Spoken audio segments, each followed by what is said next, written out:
And good evening. I'm Rick Dancer. Welcome to Get Real with Rick Dancer. The Oregon legislature just kicked off this week. Um, it's going to be an interesting year with Trump taking over as president and a much more red country that we live in. Oregon is a very blue state because it's blue from Portland down to Eugene, and then it hits over to Ashland. But a lot of the rest of the state is fairly red. In fact, Oregon voted more red than it's ever voted in decades during this last election. But we're going to talk with Representative Ed Deal about that. And what I also really called him about was there's a plan to kill thousands of barred, B-A-R-R-E-D, owls. This all centers around the spotted owl controversy of the 1990s. And oops, we didn't get it quite right. It wasn't necessarily all the logging going on that was destroying the owls. It was this other owl. So now the solution, they think, is to go out and basically destroy all these owls. And a bipartisan group in the legislature in Oregon is going to fight this and saying, we don't want this. But we're going to talk about that tonight. But let's get our sponsors in here. Albert Taylor, Endless Possibilities, working with people in Eugene and Springfield area with different abilities. If you're looking for employment or a place to work that really you go home at night and you feel good about yourself, that's the Cristiano Family Dentistry, Dr. Michael Bratlin. He's a rabble rouser. This guy, he just wants to make sure that everybody is heard, even if he disagrees with you. He wants to make sure you have a voice. He's like me, very anti-censorship. We do not like censorship at all. In fact, we were both thrilled with the latest news from not only X, but also Zuckerberg. And if you guys haven't, I don't promote, Joe Rogan doesn't need me to promote him. But Joe Rogan has an awesome interview with Mark Zuckerberg where he tells a lot about how the Biden administration pressured him, would call him and scream at his people to tell them to take things down. So now we need to work on Google because Google's still farting around. And I just got shut down for a week for talking about, that dark time with the COVID. And then we had to wear those MASKs and they didn't WORK. Well, that's all I SAID. And they pulled me for a week. I can't load anything on there for a week. And I'm on a little, I guess I'm in the penitentiary program for 3 months. So I have one strike, and if you get 3, you're out. So we need YouTube to get on board. Our other sponsor is New Leaf Hyperbarics and Wellness Center, Matt McCarl. He is also a guy who really believes in that people should have their voice and should be heard. And another guy who believes the same thing, Representative Ed Deal. And Ed, thanks for joining me. And I feel like I'm really Montana here. I'm like all flanneled out. Real Montana. Yeah, I'm even from Montana, but I had to figure out how to wear this since I'm in the legislature. Yeah, he's from Montana. I'm not. I'm here. He's there. It's a crazy little world. So today, was it today that was the big speech from the governor, or was that last week? No, that was today, this afternoon. So Governor Kotek, a Democrat, gave her speech. And how do you rate that speech, Ed? Oh man, it was one of the most uninspiring speeches I've ever witnessed. I'm not in my unbiased opinion, and I was sitting in the front row, my wife and I, geez, it was rough. It was rough. Because what Oregon has is for those people, and I think a lot of people in Oregon probably don't follow politics. I'm not saying it's ignorance. I'm just saying you don't follow politics. And Oregon has a super majority. So what you have in your state is the ability for Democrats to, because of the super majority, they can pass legislation to increase taxes. And there's not a whole lot that Republicans can do about that. No, there's not. We're in a super minority. So they can pass whatever taxes they want. And they have signaled that they do intend to pass taxes. Rep. Rob Nose in his 2 of his articles that he writes in his local community was talking about now the Republicans can't stand in our way to pass much needed tax increases. So what are that's the attitude we have. Yeah, and it's really tough for people, especially I think now in an era. What do you think Ed, we didn't talk about this, but I'm sure you're fine with this. What do you think that the Trump presidency is doing to the Oregon voter? Like, I mean, how do you think that's going to translate? I know there's a lot of people that I think it's invigorated a lot of, because what people don't understand is the largest voting bloc in Oregon is the non-affiliated voter. So it's not a Democrat or a Republican, it's the non-affiliates. Right. So you got a powerhouse of people there. If people join forces, do you think this will inspire people to do things differently, or maybe see how the world has changed a little bit? I do. I think it's inspired our base voters in the state. They've been true believers of Trump, and they saw this red wave sweep across the country. Now it hit a blue wall in Oregon. I know that we voted more red than we have in the past. However, we lost a Republican congressional seat. Lori Chavez DeRemer lost, and we lost a House seat and a Senate seat in the state. So it did not go our way as far as the elections, and we lost every statewide race for Attorney General, Secretary of State, and so on. So it was a disappointing night in Oregon for Republicans. But I think our base, even with that, they are inspired. And I think this whole thing is making a lot of the NAVs really think about what kind of government that they want, what kind of role does government have. And I know a lot of young people, they've had it with this woke nonsense. Yeah. They don't want to be told how to think and what to do and all this gender nonsense. So they are really, I really think they're searching for truth. They want some moral clarity and moral direction. And they're going to find that with our values. And it's our job to communicate that to this younger generation and get them alive. Do you think at all, Ed, that the Democrats, do they see that? Are they, I'll say it and you don't have to, but are they so blind? Because what I've noticed in the past in Oregon is it's like, well, we won. Now we're just going to move forward this. We have a clear note that this is where it's going to go. But, it's just like what's going on with the Greater Idaho movement. You got a huge chunk of your state that wants to join Idaho, not because they hate Oregon. They love Oregon, but they want to be listened to. And they've tried to meet up with the governor, and she won't even return the phone call. So she talked a lot of platitudes about it today. She did.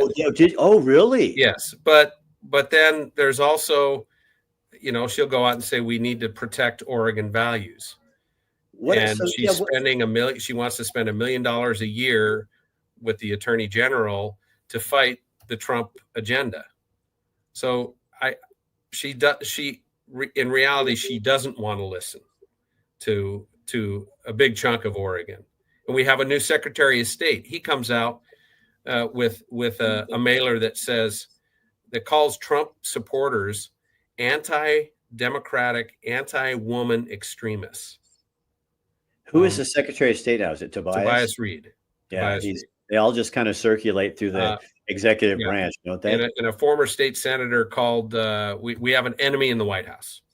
So isn't the secretary, when I ran for Secretary of State, I wanted to make that a nonpartisan office because it should be that the job of the Secretary of State is to fight for everyone, to make sure that the legislature and the governor are doing its job. And you can't do that if you're taking a side like that.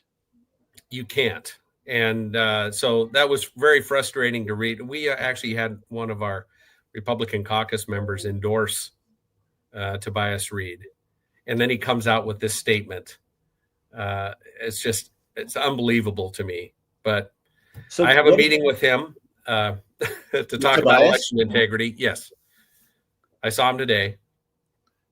So do you think that Oregon, the biggest thing I heard all the time is, and if you look back at history, when vote by mail came in, you've seen a continual, no state should have a super majority. I don't think Montana should have a super majority. We have a majority, but I don't think we have a super majority.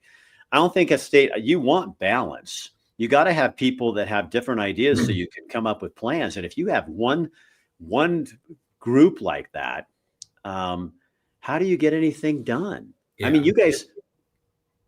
It's really tough. And we voted on our House rules today. And last year, it was my first year. I'm told these rules are okay. Yeah. Well, this year, I went and compared our House rules with other states. Our rules are designed to efficiently execute the agenda from the majority party and minimize the debate and discussion from the minority party.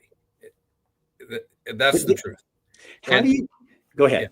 Yeah. No, so I said I recommended some changes to our House rules to try and alleviate that, because they got to realize that this is a divided state, and there's a huge amount of discontent, and we see our total world perspective is completely different. And if they don't give us a voice in here, then it's going to get worse. Well, you're gonna be Californicated. Yeah. Yeah.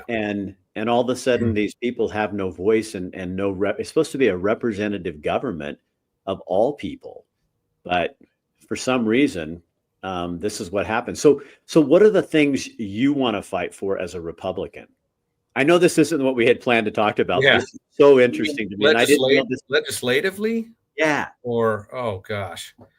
I mean, one thing for sure is a big issue is just agency accountability. We spend an enormous amount of money, and the people that I represent really don't feel like they're getting their money's worth with the amount of taxes they're paying. So it's not like we don't realize, we all have to contribute taxes, but we want to make sure that it's being used in an efficient manner. And we're just not feeling that. We're not feeling that. So we're really looking for agency accountability.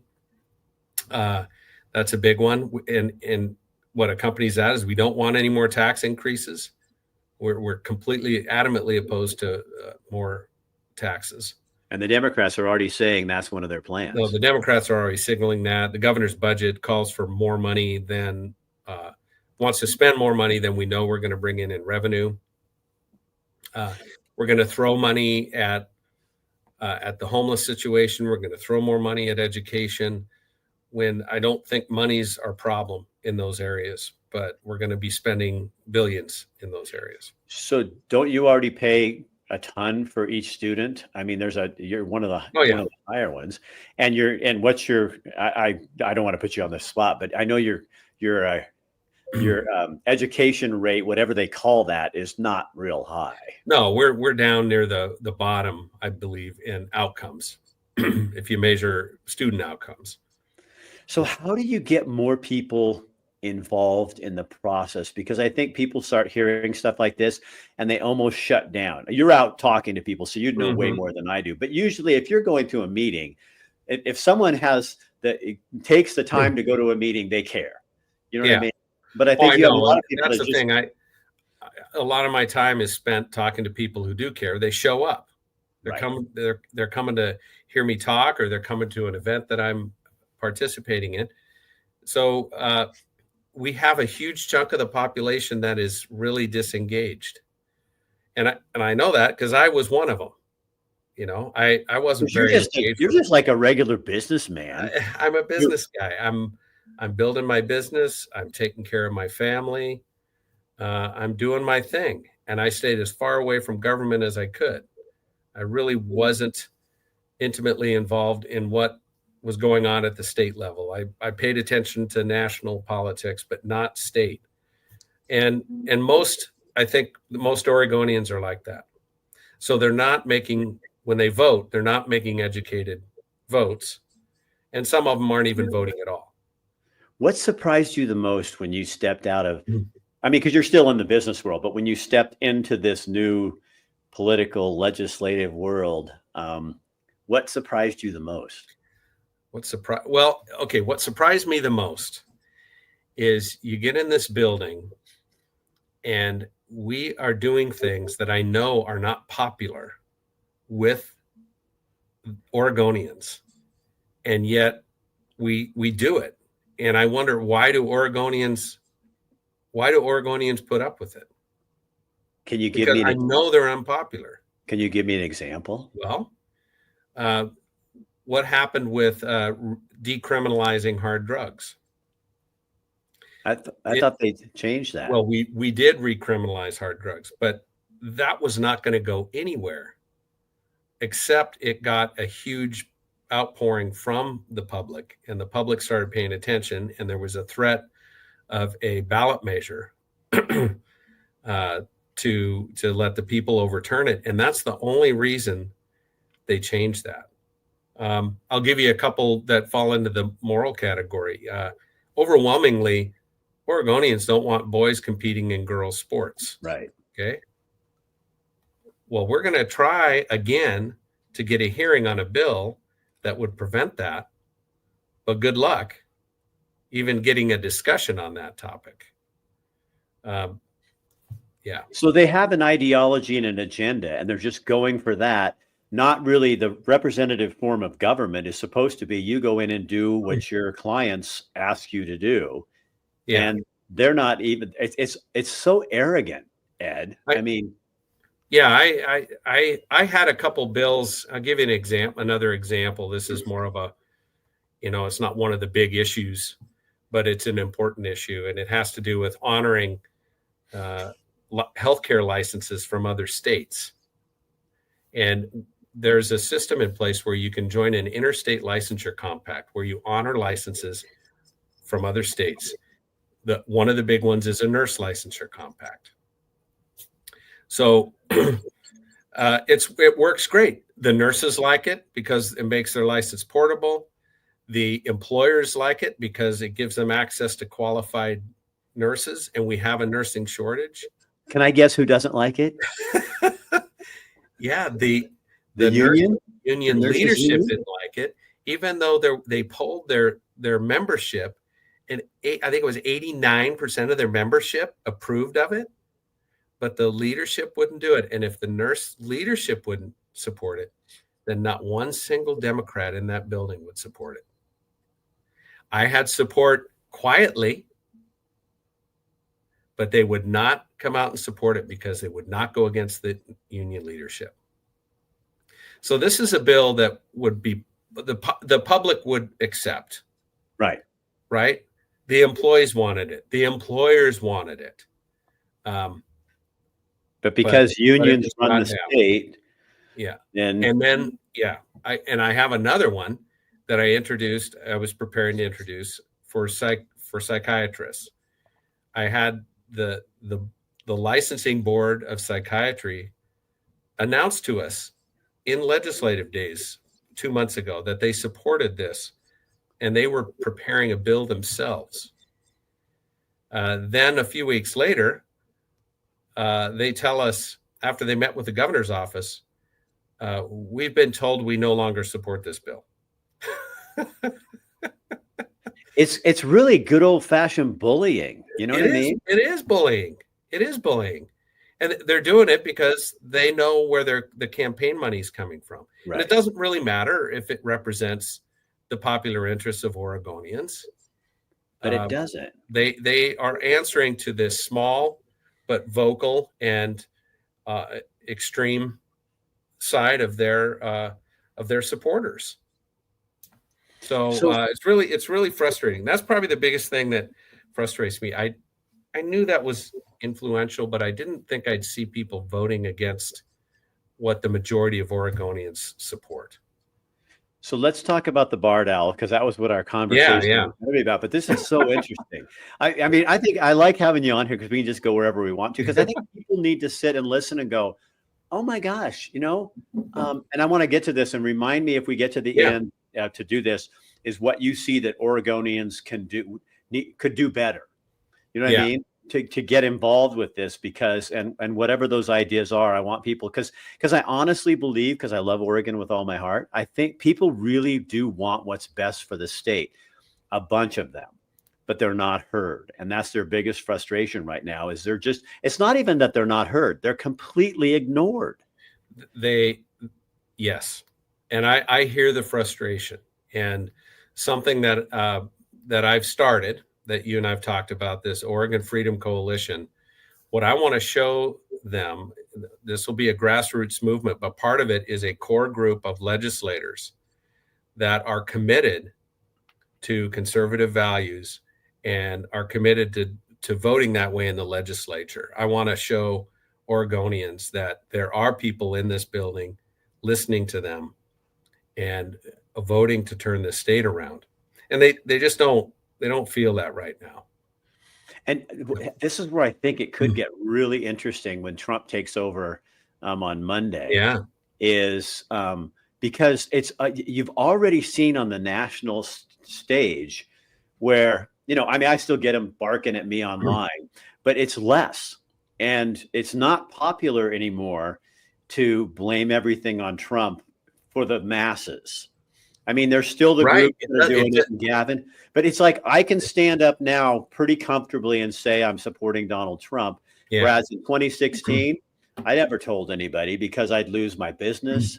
And the pendulum is turned, and all of a sudden they're starting to see a guy who's working with Zuckerberg, a guy who's working with Elon Musk, with Bobby Kennedy, with all these different characters, Tulsi Gabbard.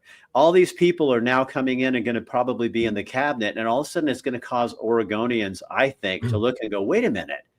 Yeah. We've been for 50 years shoved down this tube that just keeps more narrow. And now you're so close to the edge because there's no wiggle room. And I think people are going to go, we don't have to do that anymore. No, we don't.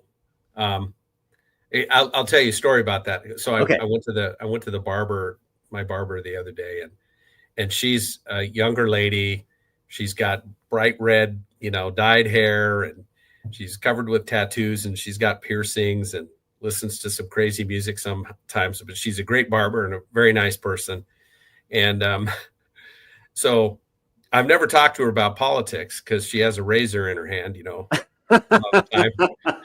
But I walk in there and she's talking to another barber and another guy getting his haircut about the stand your ground laws in Oregon. And she's saying, I don't feel safe in my town anymore. And I don't feel like I can protect myself. And they started talking about the illegal immigration and some of the violence, and the hospitals are seeing an uptick of violence related to that. And they were talking about, some of the things we've seen going on in Colorado are happening in Salem and happening in Eugene. And then she comes around in front of me and says, I don't know what you think about Trump, but he's the only guy that is speaking the truth about these issues. And then I said, well, actually, I'm a Republican state representative. What did she think? What did she do? Oh, she was like, oh. See, I think that's the same thing. I think there's too many people, like you and me and folks like that. I mean, you and I are more political, but I think there's too many people who are saying, wait a minute. You put all these felonies against him when this is not even, it's a misdemeanor case at the best, and you're calling him a felon. And I mean, they've made him into a hero. And so let me ask you this. And if you don't know, just tell me, that's fine. Yeah. But what could, if Tina Kotek and the Democrats decide they're going to spend $1 million to try to fight Trump, can he just pull federal funding from the state of Oregon and say, screw you? My understanding is, yes, he can pull federal funding. If we're not complying with federal law in certain cases, I'm pretty sure that that's in the works. Yeah. And I think that's what they're scared about. But I wonder how taxpayers in Oregon feel about the party in charge of their government spending their $1 million to fight an illegal action. So if these people are here illegally and the federal government says they have to go back, and you fight that, that's you're doing just what you accused Donald Trump of doing, of breaking the law. Right. And so now, but you're spending somebody else's money, hardworking Oregonians' money, to fight something that you shouldn't be fighting because it's illegal in the first place. Yes, we will be spending money to fight against abiding by federal law. We're going to resist complying with federal law and spend taxpayer money to do it. And run the risk of losing federal funds over it. I'm afraid that's going to come down. Well, I saw on one of my on page, I won't say who it was, but Val Hoyle, a Democrat congresswoman, who has a little past of her own there. She used to work on it. But she voted in, I guess, to along with some of this, to send some of the people back and that kind of thing. And I saw a former lawmaker in Oregon who lives in Eugene, who's very vocal, saying, "I'm so disappointed in her, for doing this because it's people's lives at risk and blah, blah, blah, blah, blah." And it's like, no, it's an illegal action but see, she would have, that lawmaker, I don't think she would have ever done that in a previous administration or before. But now this pendulum has swung hard. I mean, you know what I mean? And usually it takes like years. It kind of comes back a little bit, but you live in other places like Montana. It's swung really hard, and you understand that it's, there's change coming. And I think it's disgusting that your governor is spending taxpayer dollars to fight illegal action. And then your Secretary of State, who's supposed to be someone who works for all people, is taking a position against Trump and the administration and that kind of. He can do that on his personal time, but shut the hell up on your public time. I don't need to hear it. Well, it is swinging fast. This ideology is built on a house of cards. So many people were just going along because we're taught to be tolerant of other people, and they weren't willing to speak out. There's this Oregon nice kind of attitude. Was that a thing? Oregon nice, it used to not be like Oregonians. I talked to a miner in Granite, Oregon one time, and she was the only female miner in Granite, which is way over in Wallowa County or Baker County. And she said to me, "Rick, Oregonians are rugged individualists." And she says, and that's a problem, because we don't work together. Sometimes we have our own opinions and we just want to go through and be independent minded. But what happened to that independent mindedness, when it comes to government telling us what to do? It's appalling to me. Independent minded people don't enter politics. I think they do, like me. For my life, I stayed away from it. I built my own company. And I think a lot of people on our side of the aisle, they're very independent minded, which they're not geared to make collective action at the state level. They just want to be left alone. Right. So it creates a real dichotomy there, because the people making the decisions don't have that mentality. The people making the decisions in Oregon believe in a state centrally controlled decision making, a huge role in government. And a large part of our state just wants to be left alone. Could you imagine a conversation I can with some of the people that I've met in my life in Jordan Valley or Rome, Oregon, or Burns?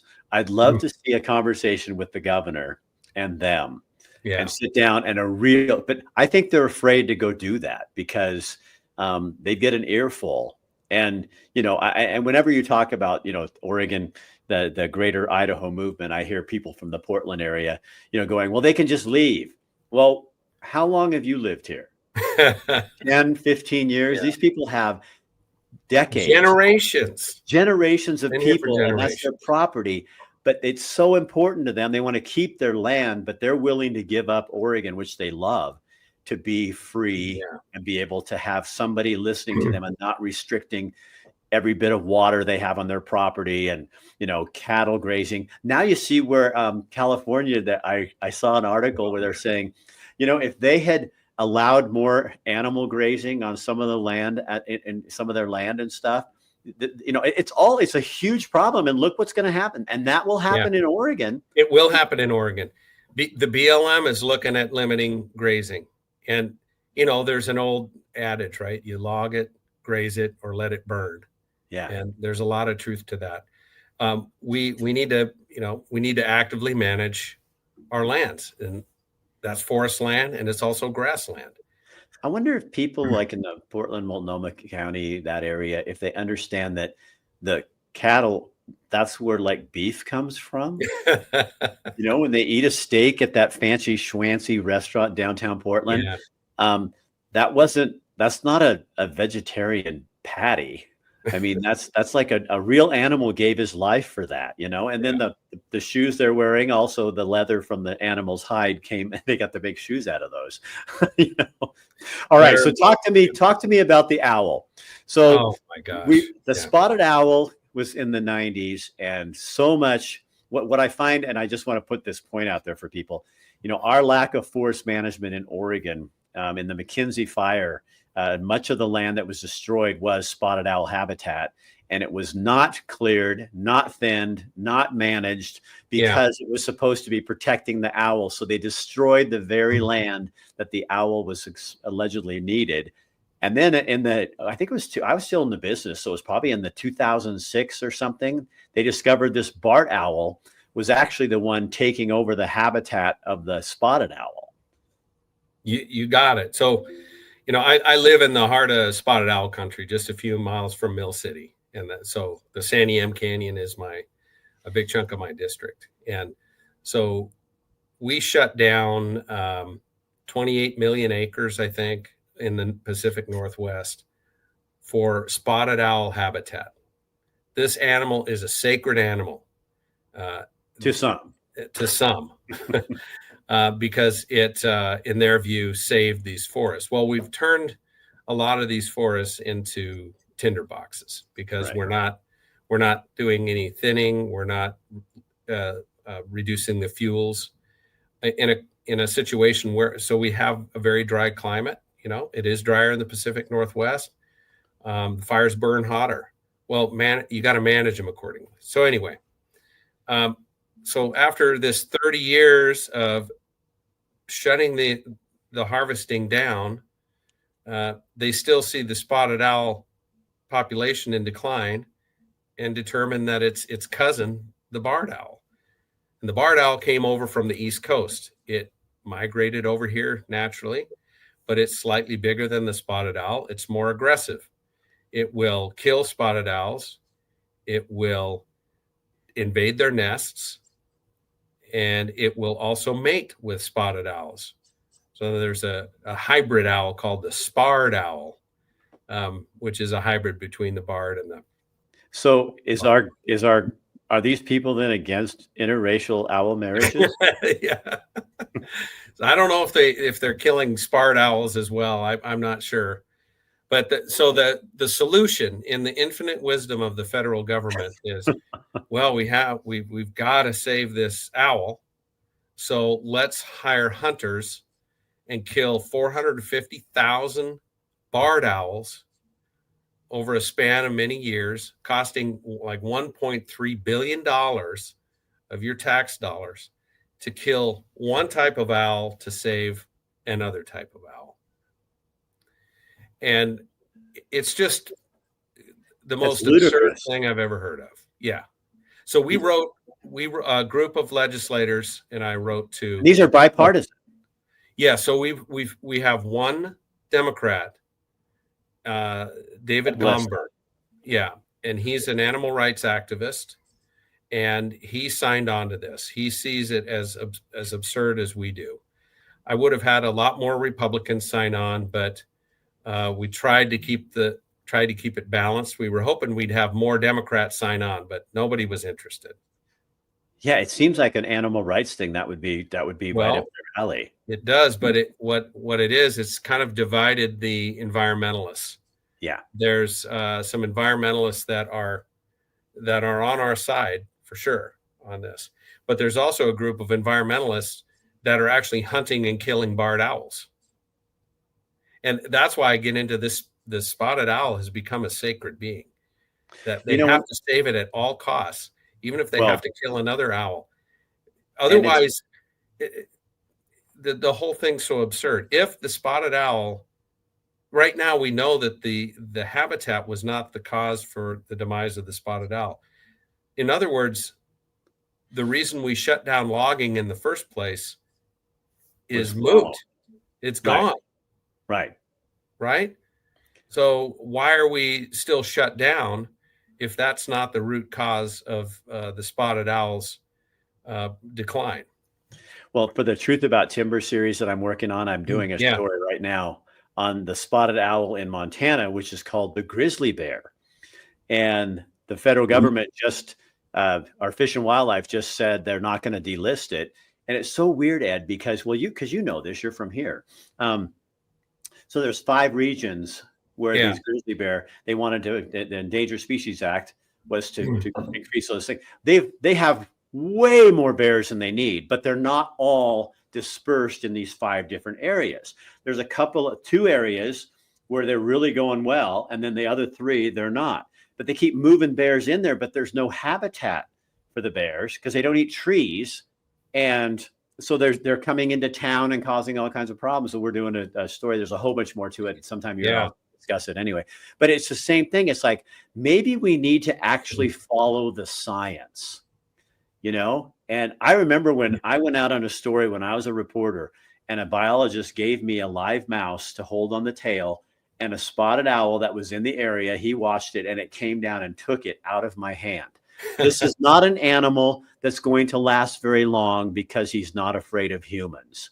So, you know what I mean? That's so maybe, and there's some animals that go extinct. You can't keep everything, and they're not all meant to. So if this bird comes in, the bard, and takes over, maybe that's what was supposed to happen. Right. The Endangered Species Act leads us to these bizarre conclusions. Yeah. It really needs to be modernized. Well, and with the grizzly bear, they've met their quota. I mean, it never says, so they changed the rules. So they've got way more bears than they need. So what they did is they changed the rules. So we need to have populations in each of these 5 areas. That wasn't the goal. The goal was to increase it to this amount. And then they take them and transplant bears from Yellowstone to the Kootenai, and the bears leave and go back to Glacier. So they don't want to stay there because there's nothing for them to eat. So here's a cool thing you'll like. Another story I'm doing is adaptive management. These loggers are going as logging companies working with a mining company, and they're going in and they're causing distress on the forest by logging, by thinning, and then they're planting the legumes and the things that the elk and the bears feed on. So they're creating habitat, which is desperately needed there. Wow. And reducing the fire. I know. And reducing the fire danger. So they're going in now, they're doing a white paper because they've been doing this for like 5 years. Now they have to get a white paper. So when they go to court, they can fight it. But here they are. So the guy says, so what do we do? And I said, the first thing you do is there's no more loggers. They're now habitat restoration specialists.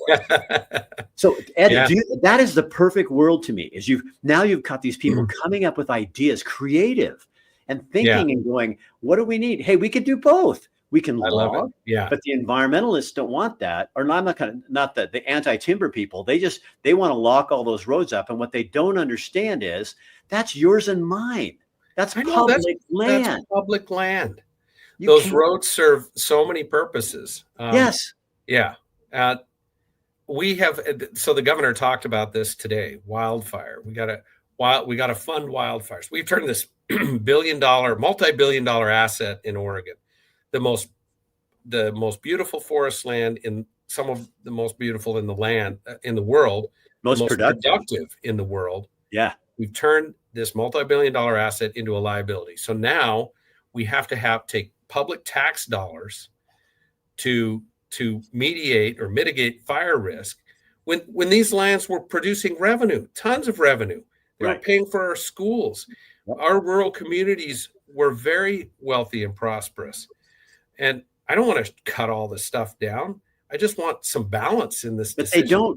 They don't know. There's people out there in the audience that still think they're clear cut. They don't clear cut. No. They don't clear cut. So what they also don't understand is the ONC revenues were what funded our schools. So now what's else in that governor's budget? I bet you $1, a ton more money for education, if you went in and started thinning forests, rebuilding habitat in those forests, doing fire safety work, you would kill 2 birds with 1 stone. You'd not only be funding education, but you'd also be providing wood fiber. You'd be providing jobs. I mean, and all this stuff, and recreating the habitat that all those animals need to live out there. But we are so narrow-minded. To me, it seems like a win-win, because what we did when we locked up our forests, for one, we took the revenue away to the schools. So we have to backfill that with taxpayer dollars. And then we created tinder boxes in our forests. So now we have to spend more taxpayer dollars to fight that. Yeah. It's complete nonsense. Well, the big lie too is that, just let Mother Nature take care of it. No. Mother Nature's harsh, and Yeah. she is not a friendly girl. And No. when you don't take care of a forest, and we haven't been logging, we'd had Smokey Bear, and so we stopped letting forest fires burn, which is natural. And now we've got this, situation where you've got no fires, you got all this stuff on the ground, just like in California. And all it's going to take is another windstorm like we had before, and you're going to blow up the valley. Yeah. And I just don't want to live this way. I don't want to live with raging wildfires periodically, but that's what we will have if we don't manage it. And I don't see how it's helping if your goal is to sequester carbon. Do you think? I think that what California just experienced has blown anything that they did with any of their carbon green energy projects. They just burned that away. Well, that week, decades of it. That week of fires over Labor Day a few years ago, I saw a report that said that the amount of smoke that went into the air in those 2 to 3 weeks was more than the entire year of Portland with cars, pollution, industry, and all that. Yeah. That's what they don't get is you're going to pay. And, in Oregon is, remember when you didn't have to plan your summer vacation away from Oregon in the September and August, and, you could go on a camping trip and knew you weren't going to breathe smoke. I saw the AFRC had a study out, and I can't remember the numbers, but it was showing how many people were getting cancer from the smoke that is now in the air from forest fires and stuff. It's tragic. But we'll ban wood-fired stoves. And natural gas. And natural gas. And then we want to blow up all those dams so we can depend more on and then we can depend more on coal to power our electric cars. I mean, it never ceases to amaze me how people come on and say, you need to educate yourself. And I'm like, oh my gosh.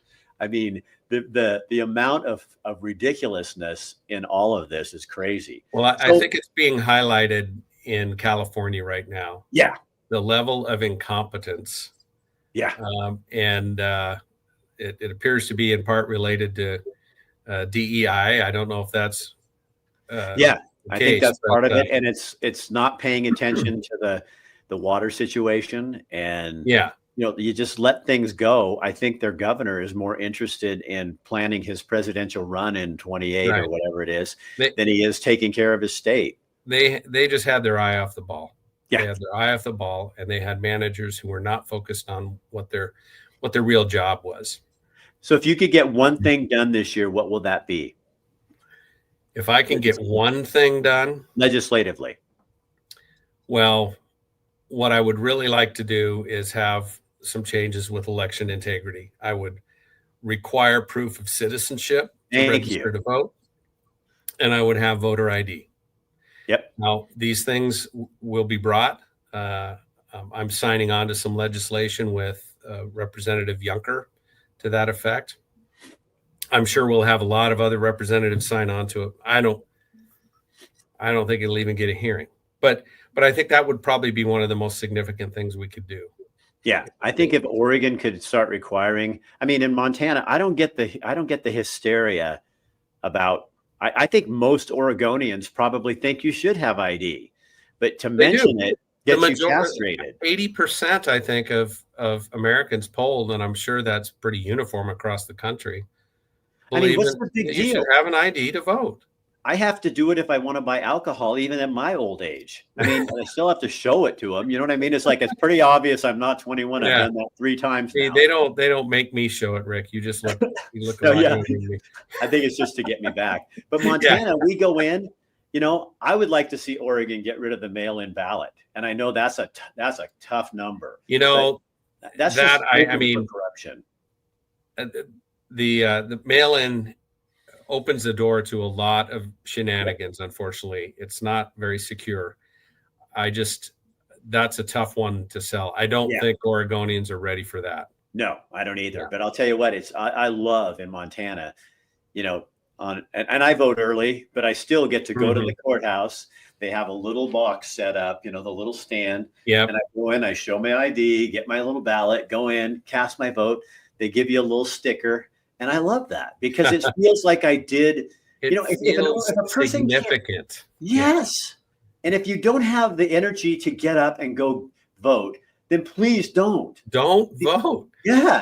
I would allow early voting, just like you described, Yeah. and I would have a voting holiday.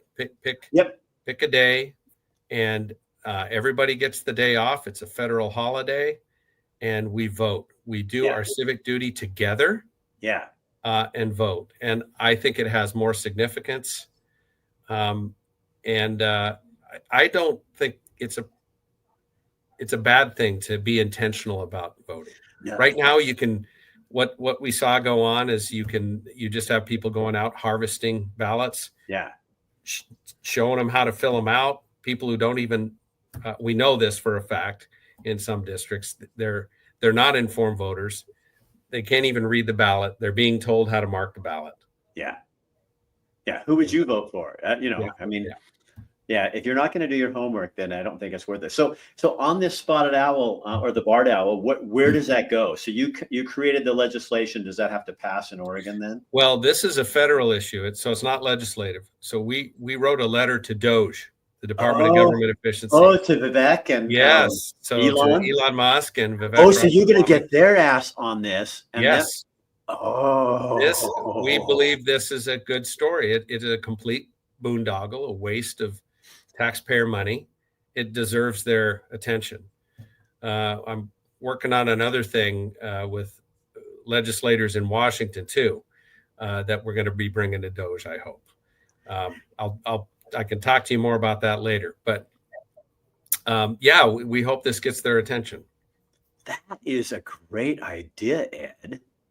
You guys are smart, I mean, well, if you put enough of you together. Yeah, right.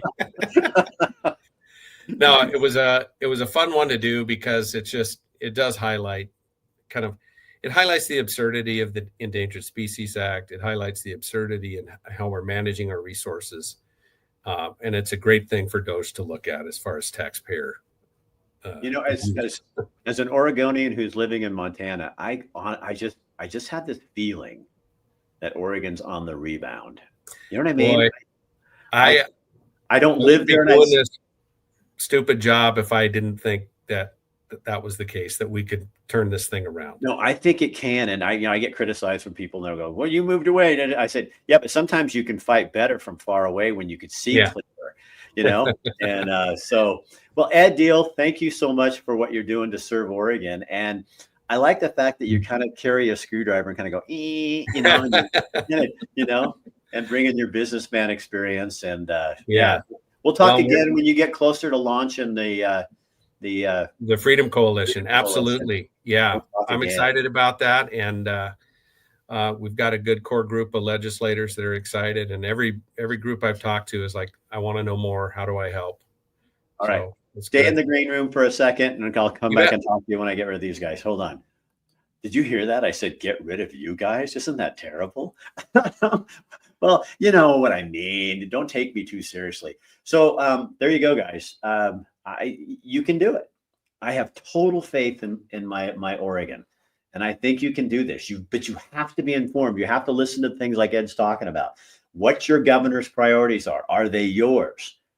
Does that line up with you? Do you want your governor to spend $1 million of your tax dollars to fight the illegal actions that they're doing because the Trump administration is going to shut that down?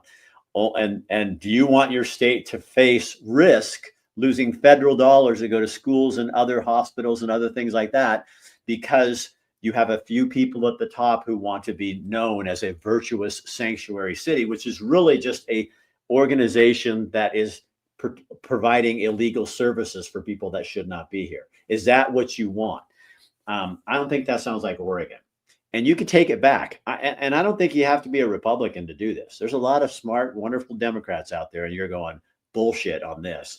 And you need to pull together. And all you independents, I realize you don't want to get involved, but guess what? You kind of have to if you live there. And all you non-affiliated voters, get off your ass and go do something, okay? Because just because you're non-affiliated doesn't mean you can't do it. I've been non-affiliated for 15 years. I'm pretty damn involved, and you need to be too. I'm Rick Dancer. This is Get Real. Please share this on your page so other people see it, because you really need your state to buckle in together and get together on this stuff. And you need to be paying attention all this legislative session to things that are going on. And just because things happen that you don't like, that means you check it down and you write it and you go, okay, what am I going to do about that? And when you see somebody coming to your town and having a meeting, go to the damn meeting. I'm Rick Dancer. Have a great night. I'll see, all the time. Bye-bye.